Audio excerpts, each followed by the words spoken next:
You need to go practice. Have you ever heard that saying before? I know I certainly have. And while most of the time I do enjoy practicing, there's definitely a lot of times that I don't enjoy practicing as well. So if that sounds something like you, then I have some tips for you today.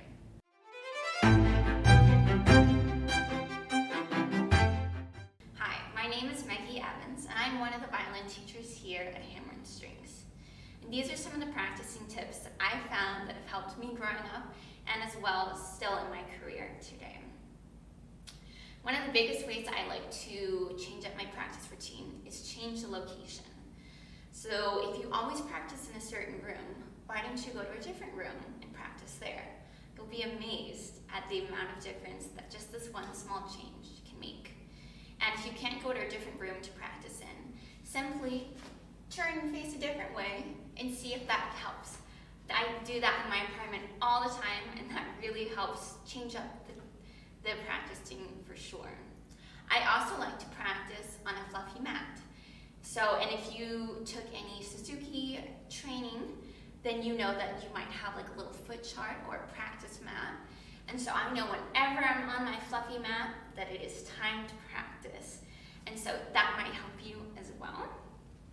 You could also add practicing on to a routine that you already have set. So if after school you always have a snack, why don't you combine those two activities? So after school you get a snack and then you practice. And you always do those two things together. And sometimes tackling two activities onto each other really helps to motivate you and motivate the mind. You know, I always have my snack, so I always practice right after that.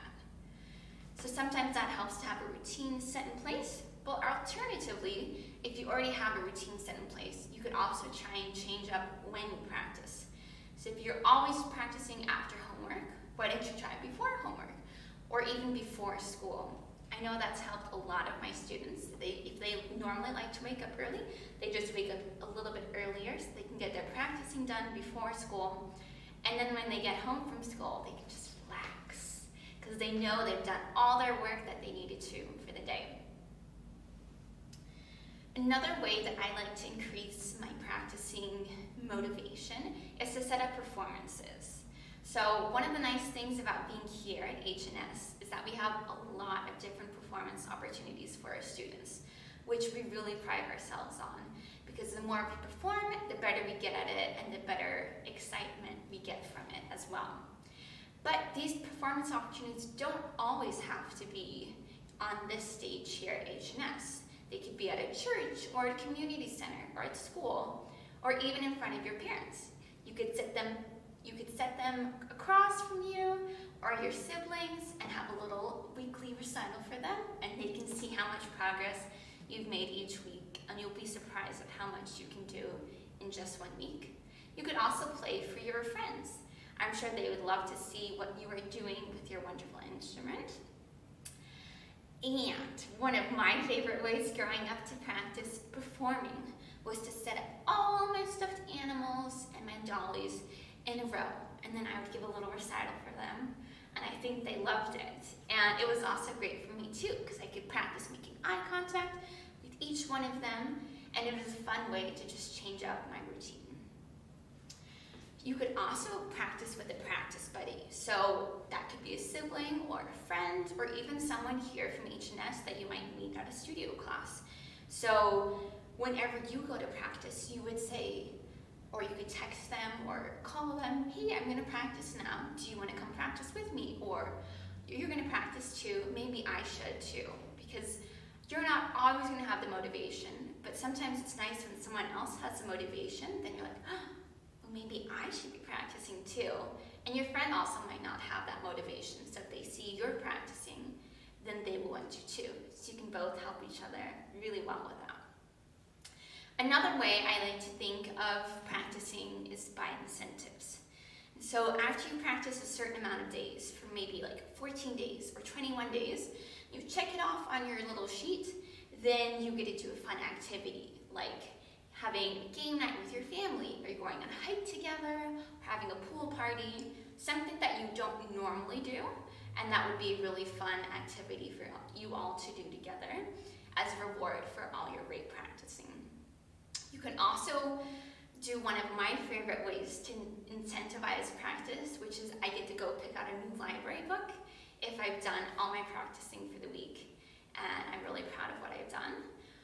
Or you can do a fun activity with a parent that's just you and the parent after you've done all of your great practicing. Finally, find your why. Why are you playing your beautiful instrument? Are you doing it just because your parents are forcing you to do it? Or is there even just a little part of you that says, no, I actually really love this instrument and I find so much joy when I play it and practice it?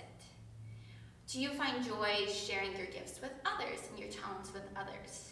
Because I'm sure your friends are all really excited that you are playing this instrument, and they might be also jealous a little bit in a good way that you are doing that. And I've had so many people after I give a performance say, wow, I used to play the violin, or I used to play this instrument, and then I stopped because I was annoyed with my parents for saying, you need to go practice, you need to do this. And I really wish that I'd listened to them, because I see all that hard work that you put in and all that dedication, and I don't have that anymore, and I really am sad that I didn't put that in. So after you watch this video, go thank your parent, because it's really amazing that they are encouraging you and helping you with practicing this instrument, because I guarantee you will not regret practicing and learning how to play an instrument for the rest of your life. Even if you don't become a musician, it's really worth it to have this musical knowledge that you're building right now. Finally, do you listen to others play?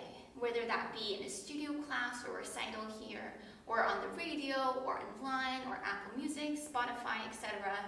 I know I find so much inspiration and joy from listening to other artists, not just violinists, but pianists, or people playing chamber music, or in an orchestra, or even non-classical music. It's really inspiring to me to see the amount of hard work, dedication, and joy that they're putting into their craft, and then sharing with others. So you might find a piece that you really love, and that really inspires you to say to your teacher, I really want to play this. What are the steps that I need to take in order to get to play this piece? And I know your teacher would be so excited to help you find what those steps are. So I hope at least one of these tips helped you today, and I hope you find joy in your practicing.